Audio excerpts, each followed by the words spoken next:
Diga. Gracias, Ana. Fuerte abrazo a la distancia, pero muy apretado y muy caluroso. Que Dios se los pague. Muchas gracias.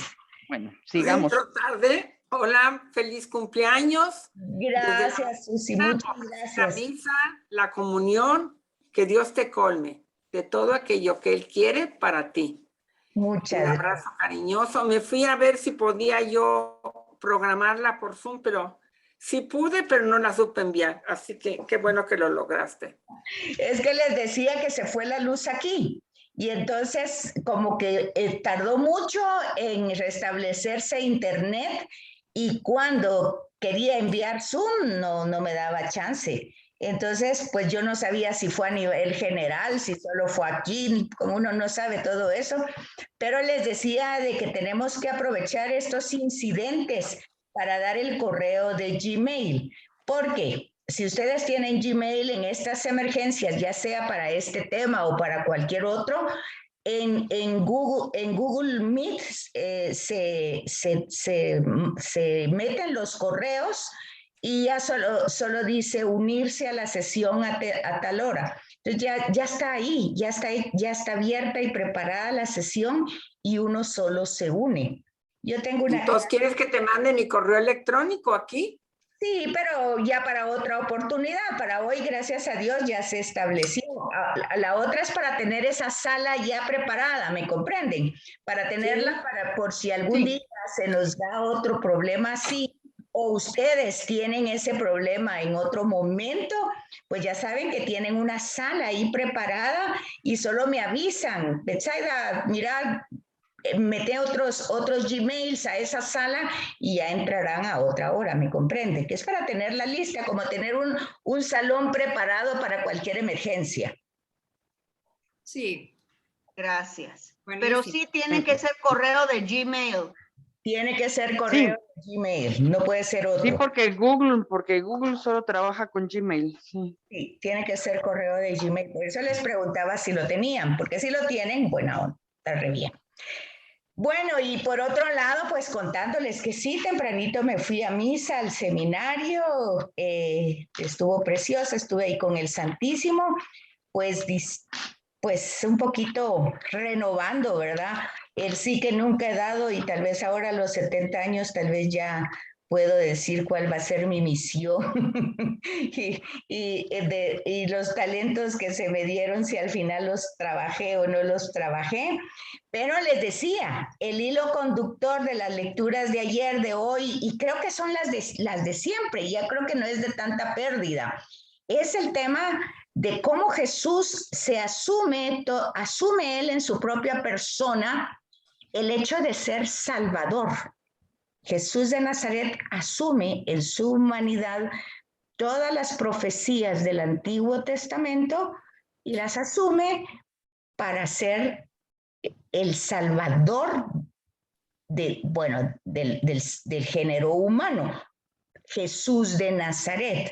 Ahora vemos la parte de Jesucristo ya resucitado, glorioso, pues es la redención, lo que estamos viendo en la sesión. Ay, es cierto que hoy no teníamos que poner sesión, ¿verdad? Porque hoy no trabajamos esto, yo como andaba tan corrida, pero no importa, se queda ahí en la imagen. Hoy no tengo que pasar diapositivas, hoy es Cristonautas, ¿verdad? Sí, así es. Sí. Es que con tanta angustia y tanto alboroto que no conectaba, ya no había qué hacer. Bueno, pues el hilo conductor es muy sencillo, entonces. Tenemos que fijarnos de quitar, pues no de quitar, pero sí de tomar en cuenta el género literario. Vean hoy, por ejemplo, el Evangelio. El punto del pagano, o sea, el centurión que le pide a Jesús a través de una comitiva que salve, la palabra salvar, ¿verdad? Sanar. Entonces, a su criado. Y entonces, vean ustedes la respuesta de Jesús. En ningún lugar he encontrado fe tan grande. Pero entonces, ¿en qué consiste la fe?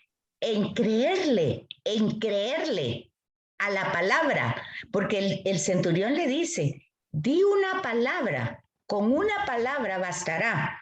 Pero en este caso, la palabra es una persona y esa palabra se hizo carne en el vientre de María. Y esa palabra que se hizo carne en el vientre de María, entonces vamos retrospectivamente, ha sido anunciada por todos los profetas, ha sido ayudada en todo el Antiguo Testamento, ha sido pues... por esa palabra se creó todo en Génesis 1. Entonces, miren, viene el tema de la palabra salvadora, la palabra de Dios, la palabra que se encarna. Es en esa palabra que hay que creer. Entonces, el punto no es creer cualquier cosa, sino creer lo que dice esa palabra. Y entonces vemos el tema de la respuesta de Jesús, ¿verdad? De que en ningún lugar ha visto fe tan grande, porque se ha creído en su palabra. Y entonces ayer teníamos algo parecido. Isaías anunciando pues al Mesías, Pedro reconociéndolo en Jesús, Jesús diciendo que por esa palabra que él dice, lo van a matar y va a sufrir mucho. Y luego, pues, esa palabra que en el Nuevo Testamento, o sea, en las cartas de Pablo, que ya la hemos visto en Santiago, ayer, ¿verdad?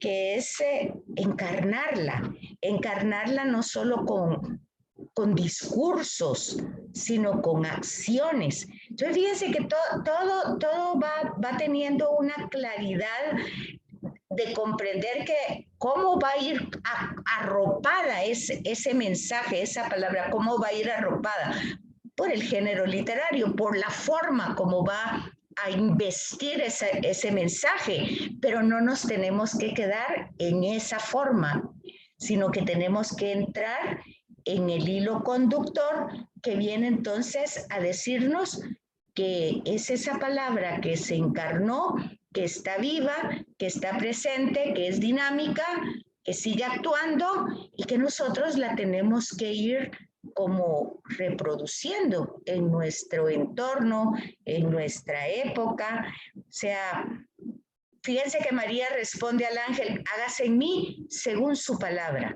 O sea, es la palabra la que se tiene que realizar en la persona, la que se tiene que acoger. No sé, ¿qué piensan ustedes sobre eso?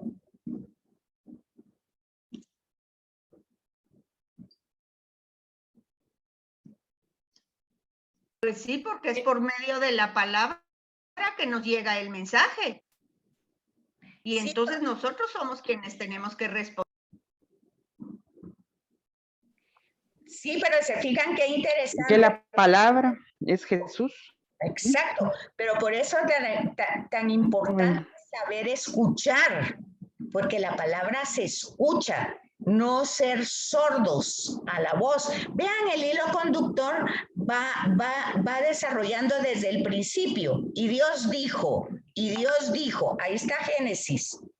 Y luego vamos viendo los oráculos, Yahvé dice, después los profetas, dice Yahvé, bueno, después todos los personajes que aparecen llevan esa palabra. Y si vamos allá al Nuevo Testamento, pues en la carta, o que ya no es carta, pues que nunca ha sido carta de Hebreos, es de muchas formas y de muchos modos ha hablado Dios a la humanidad, pero al final del tiempo lo hace en la persona de Jesús. Entonces, volvemos otra vez, entonces, sintetizando a lo que decía Susi, a veces como que tanto el hilo conductor como muy difícil, yo considero que ese es el hilo conductor más sencillo, y todo lo demás viene a ser como el ropaje, como se va a ir poniendo esa palabra. Me parecía a mí que simplificaba eso tanto ayer como hoy. ¿Qué piensan ustedes? Sí, realmente es continuidad de lo que descubrimos la semana pasada. Desde el momento en que Dios habla, tenemos que escuchar. Si escuchamos, responderemos a su voluntad. Si no escuchamos, caeremos como Adán y Eva, nos sacarán del paraíso para siempre. Bueno, no, porque su palabra se encarna para salvarnos. Pero fíjense, por ejemplo, en el Antiguo Testamento, acuérdense ustedes de Samuel. Vean que el hilo conductor está como muy claro. Vean, por ejemplo, llega la mamá de Samuel, que era una mujer que no podía tener hijos. Encontramos eso también, que se reproduce a través de todo el Antiguo Testamento, para dar a entender la dinámica de Dios que es vida, de Dios que elige, y que Dios que va actuando, interactuando con el ser humano. Va. Entonces llega Ana al templo, llega a orar, ahí está Eliú, creo que lo ve, y la ve y piensa que está pues alcoholizada, ¿verdad? Tan temprano. Vean que ahí nosotros nos podemos quedar, digamos, este representante de Dios nada iluminado, ¿verdad? Porque no tuvo un buen discernimiento. Sin embargo, ella humildemente dice, pues que no, que ella sufre mucho porque no tiene hijos, le hacen bullying. Bueno, entonces ella se va y al año regresa, y su oración es de agradecimiento porque pues va a tener un hijo, y este va a ser pues Samuel. Acuérdense ustedes que Samuel, cuando ella ve, como entiende que es una acción de Dios en ella, pues ella lo entrega al templo. Y se acuerda de que entonces está ahí Samuel, y oigan la palabra, Samuel, Samuel, o sea, lo llama, ¿verdad? Pero Samuel no comprende, no entiende, no conoce. Entonces vean que ahí hay un gran hilo conductor. Nosotros podemos escuchar porque no estamos sordos, pero no comprendemos ni cómo nos está diciendo, ni qué estamos. Entonces, ese es un tema importante y forma parte del hilo conductor, y ahí conecta hasta Jesús. De que Jesús sí nos dice y ya nos explica humanamente cómo es que tenemos que hacer. Y vean que al final de cuentas no es tan complicado. El punto es el despojarse. O sea, no se puede escuchar, no se puede servir, no se puede ni siquiera creer en Jesús si uno no se despoja. Y es el tema del rico, del joven rico, y son todos los temas que van presentados ahí en las parábolas y en los milagros y en todas esas cosas. Entonces, el hilo conductor viene a ser, de hecho, pues, cada vez que se lee en la liturgia diaria o dominical, las lecturas, pues las proclamaciones dicen palabra de Dios. ¿Qué quiere decir? Dios está hablando. Entonces nosotros tendremos, si vamos todos los días o si vamos solo los domingos, lo importante de eso es lo que dijo, cómo lo dijo y cómo lo entiendo. Y entonces, no va a ser una cosa que va a decir aquí y la va a contradecir en el otro lado. Ahí es donde nosotros tenemos que encontrar el hilo conductor. Pues eso, y los cristonautas ayer, por ejemplo, con el tema del nombre de María, yo estaba viendo en María Visión un programa que decía, ¿a quién se le ocurrió ponerle María a María? Fíjense, en eso no había pensado yo, era otra cosa. Entonces, ¿qué significaba en arameo? ¿Qué significaba en hebreo? ¿Qué significaba en griego? ¿Qué significaba en egipcio? Bueno, total que estaban dando todas las etimologías de la palabra María, ¿verdad? Marián, Miriam, y otros sonidos que ahorita no los recuerdo en egipcio. Y el hecho es que en todos es doncella, preciosa, amada, graciosa. ¿Qué otra decía? Doncella, amada, preciosa, graciosa. algo muy lindo. Casi en todas las interpretaciones eso significaba el nombre. Entonces, como en hebreo el nombre significa la misión, pues entonces todo estaba en los distintos idiomas concentrado en lo que dice el ángel, ¿verdad? ¿Qué es lo que dice? Pues dice que ha sido graciosa delante de Dios, que ha sido agradable, que ha sido escogida. Bueno, todos esos que representan su nombre. Ayer estaba viendo eso en María Visión, un poquito interesante, ¿verdad? Porque eso sí no está en Cristonautas, pero ahí está.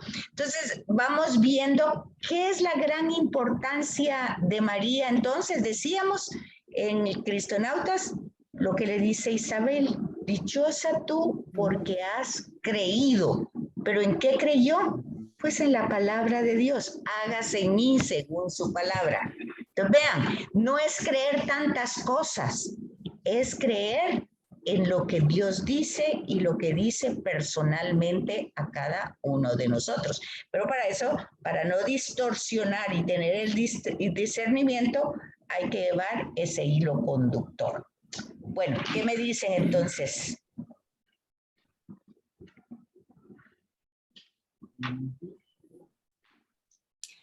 Mira, viendo el mundo que estamos viviendo, las nuevas generaciones, el ataque a la iglesia, a la familia, a los valores auténticos, creo que algo pasó en que no se escucha. Vives a como viene el día, vives superficialmente. Eso debe de cambiar, porque si no hay escucha, no tiene razón de ser tu vida. ¿Qué sentido tiene la vida si no escuchas, si te vas a tu ritmo? Entonces, creo que la catequesis tendría que cambiar para aprender a escuchar, ¿sí? No es a rezar como periquitos, que es lo que hemos aprendido. Si vas a la misa, escucha lo que está sucediendo.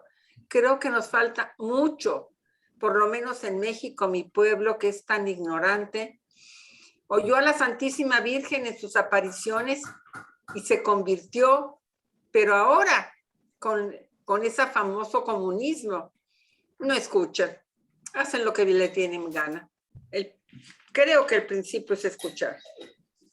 Sí, el principio es escuchar, eso sí que definitivo que así es, pero también yo vi, fíjense que en YouTube hay un audiolibro de San Juan de la Cruz, San Juan de la Cruz, así es, ¿verdad? San Juan de la Cruz, sí. Entonces, dura casi 8 horas. Me llamó muchísimo la atención y lo he estado oyendo más de 10 días. Me llamó muchísimo la atención que es el doctor de la ley místico y bueno, y del Carmelo, ¿verdad? San Juan de la Cruz. Y resulta que la problemática hace 600 años, 500 años, que es que él vivió, en 1542 nació y murió en 1591. Entonces, fíjense que el problema de la iglesia era el mismo de ahora. O sea, era el mismo problema en la comunidad carmelita del Carmelo, pues envidias, divisiones, tanto que al final él muere por una septicemia de la pierna y lo tienen, aunque los hermanos lo quieren acoger, pues el provincial tiene resentimientos y bueno, lo pone en un cuartucho y ahí está narrada toda la historia y lo que Santa Teresa de Jesús había hecho, que llevaba como 12 años muerta, pues también se estaba poniendo como en contra y anulándolo con las monjas y uno dice, realmente no es que estemos peor. Hoy se celebra la memoria de San Juan Crisóstomo. Y yo estaba viendo cuando hizo el sacerdote la introducción de oficio, de la lectura de oficio de hoy, de también San Juan Crisóstomo, se le llamaba el Pico de Oro porque era un gran predicador, pero hacia dónde dirigía él su predicación hacia la sordera de su generación que se sentía muy feliz por la cantidad de riqueza que tenía y el pueblo viviendo una gran pobreza e ignorancia. Año 300 después de Cristo. Y si nosotros nos vamos a la época de Jesús de Nazaret, vamos a encontrar lo mismo. El imperio que tiene el poder, que tiene el prestigio, que vive grandes bacanales y el pueblo sufriendo. Y ahí tenemos todos los marginados. Entonces la pregunta es que no es tan diferente. Son generaciones diferentes con tal vez muchas comodidades y tal vez algunas cosas que no se tienen, pero al final de cuentas como que la estructura es la misma, el poder, el placer, el prestigio en un grupo y pues el pueblo sufriendo las consecuencias. Y por eso hoy la lectura de hoy, la primera lectura, ¿qué era lo que decía? Intercedan, oren. Oren principalmente por los gobernantes, decía hoy la primera carta a Timoteo, ¿sí? Oren. Entonces, oren porque no podemos hacer otra cosa. ¿Qué más podemos hacer para que cada uno de los que tengan vocación sacerdotal o religiosa hagan su misión, lo que tienen que hacer, que es formar al pueblo? Fíjense que el sacerdote se llevó hoy 15 minutos explicando ¿por qué tenía que dar la comunión en la mano? Yo digo, no puede ser. No puede ser. Pero al final de cuentas, ¿por qué pasa eso? Porque no está formado el pueblo. Y les han enseñado, porque fíjense qué es lo que pasa. La gente se siente pecadora porque recibe la comunión en la mano, pero no se siente pecadora porque roba. Se siente pecadora porque no recibe la comunión de rodillas, pero no se sabe pecadora porque está en adulterio. Entonces hay una contradicción. Dice uno, ¿pero qué le pasa a la gente? ¿Qué tiene? Pero al final el problema es lo que dice Susi. Una catequesis que no ha formado y se les enseñó ciertamente que hay que tener pues gran respeto, dignidad en presencia de Dios, pero la presencia de Dios es en todos lados. Y delante, claro que en el templo más si ustedes quieren, pero el templo tiene que salir a la calle, como dice el Papa Francisco, o sea, la gente, la iglesia somos nosotros y tenemos que ir a la calle respetando, haciendo las cosas como las debemos hacer. Pero eso lo decía Juan Pablo II, el divorcio entre fe y vida, que ha sido siempre y seguirá siendo. Y si vemos el Antiguo Testamento, ¿qué es lo que dice Yahvé? Este pueblo me honra solo con su boca, pero el corazón está lejos de mí. Entonces, yo creo que no hemos cambiado mucho. Yo veo por todos lados y digo yo, fariseos por todos lados. No hemos cambiado, no estamos en las mismas historias peleando por cosas que realmente, yo vi un ministro de la comunión ayer que le dieron la comunión en la mano y como que se le iba a caer la hostia cuando él la puso en la boca, y yo vi cómo metió los 4 dedos en su boca, dentro de su boca. Y entonces dije yo, de tanta bulla, y después de que el sacerdote habló como 10 minutos de por qué daba él la comunión, por favor, ya no me estén diciendo que tienen el derecho de recibirlo, que porque la fe, que porque... Digo yo, de veras que no es posible esto. Pero bueno, ahí ¿qué es lo que se nota? Una formación pésima del pueblo de Dios, que no puede comprender que estamos en una pandemia y hay cosas que no, simplemente no. No hay una flexibilidad cuando el cristianismo básicamente es libertad. Dice el Señor ha hecho libre de estructuras, libre de cadenas, pero resultamos pues con cepo religioso o no sé qué es lo que les pasa, pero el Padre se cansó ayer y hoy de estar explicando por qué da la comunión en la mano. Y que por favor ya no le estén diciendo que quieren recibirla de rodilla, ni que le estén diciendo que tienen el derecho, ni que le estén diciendo que tienen la libertad. Imagínense. Hablando con otra persona ayer sobre eso mismo, Me decía, lo que pasa es que en la iglesia solo le enseñan a tener miedo a uno, que si no hace esto es pecado, castigo, que no sé cuánto, el infierno. Entonces no hay una formación de fe, de esperanza.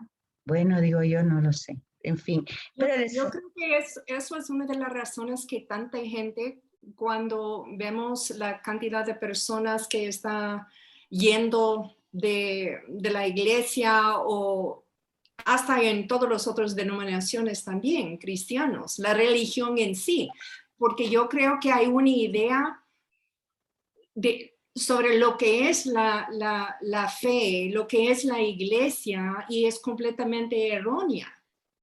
Hasta los mismos católicos que piensan que la iglesia tiene una idea de la iglesia que no es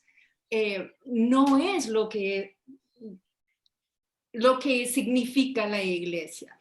No, La no. gente como quita tantas cosas y se queda tan aferrado en, ay, pero todos los cristianos son que juzgan a todos, que ellos son los que por tantas guerras, ellos, ¿me entiende? Que no se separa, cabal, como estamos hablando hoy, de la palabra de Dios, lo que es esa relación que Él tiene con nosotros, con la relación personal con Cristo, de lo que está diciendo, pero no, la gente está completamente equivocado en su idea de qué es la iglesia, qué es la fe, qué es Dios, quién es Cristo.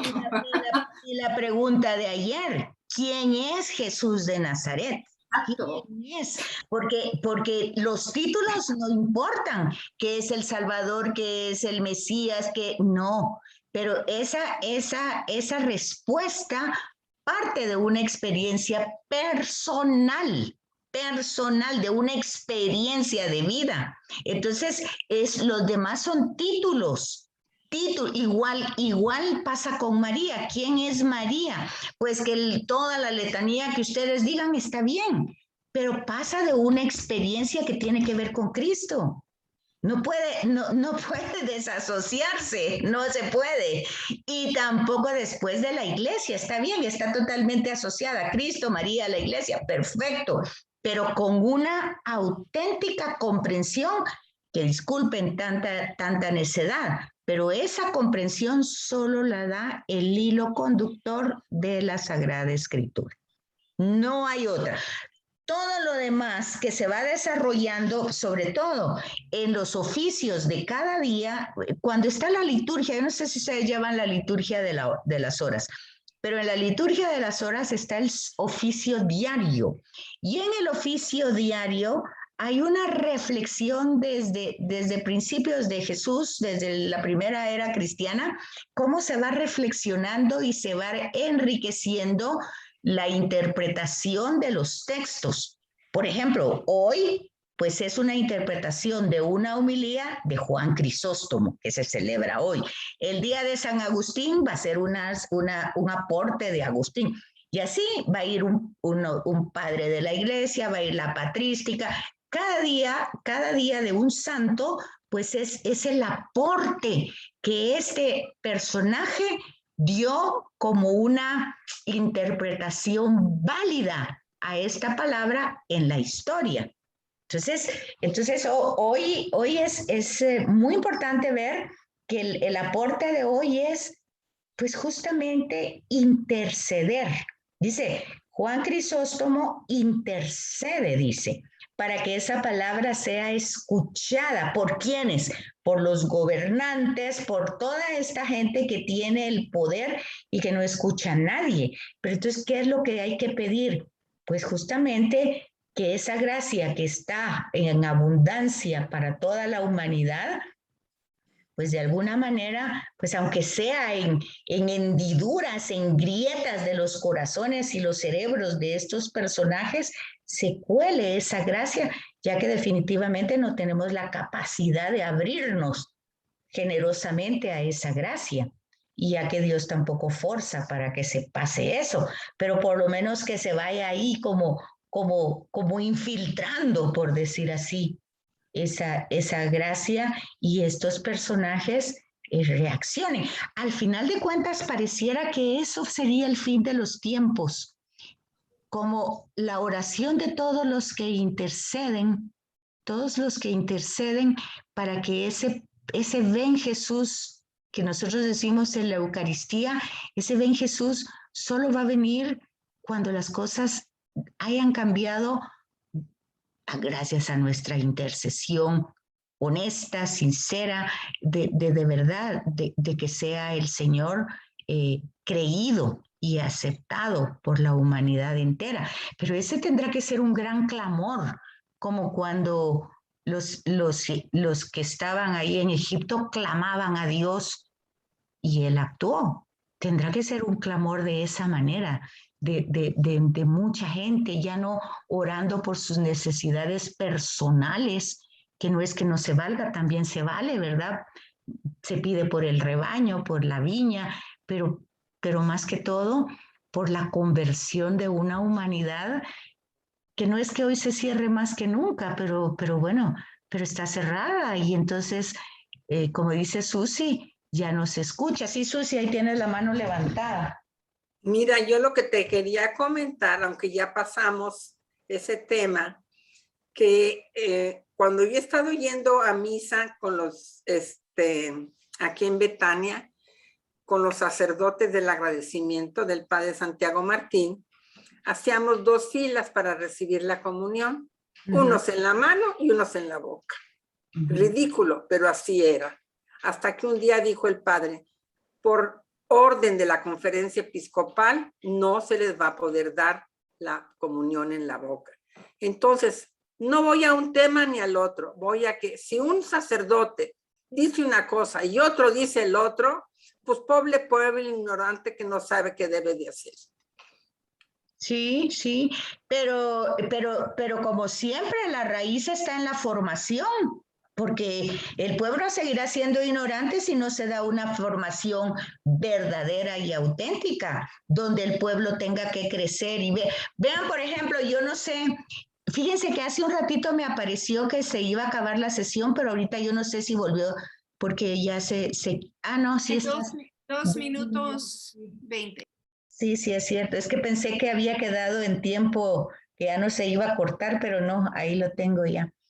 Pues no sé si ustedes siguieron viendo los temas de Cristonautas en relación a María. Las otras, no sé cuál es el comentario y si lo vieron, pues, pero las otras van progresivamente, pero a mí me parece que las que son más, como más teológicas y a las otras pues ya es como que uno comprende el tema de la resurrección de los muertos y ya va entendiendo todo como un complemento, pero yo creo que la que da como la pauta es la 3, la 4 y la 5. No sé si ustedes después vieron las demás. Sí. Yo he estado oyendo casi la mayoría de ellas, hasta creo que llegué a la 13, pero las que más me gustaron fueron las que se referían a la Santísima Virgen. Las siento más ilustrativas, más indicadoras de lo que es el papel de María que nos trae al Salvador. Creo que por eso me gustan más esas. Sí, es que al final de cuentas esas 13 catequesis, esas son verdaderas catequesis, fíjense, y básicamente es por qué es que nosotros tenemos esa veneración especial a María y por cuál es esa auténtica veneración y las causas y las razones por las que son. Entonces yo creo que, por eso les decía, para mí, la 3, la 4 y la 5 dan como toda la raíz, como la pauta, porque las demás ya son las consecuencias. Ya el hecho de haber creído en la palabra, de haberla encarnado en su vientre, de haberle dado su carne, sus huesos y todo a esa palabra, pues obviamente ya después se comprende perfectamente todos los dogmas de la iglesia. El dogma de la Asunción, el dogma toda de que fue de la Inmaculada Concepción, todo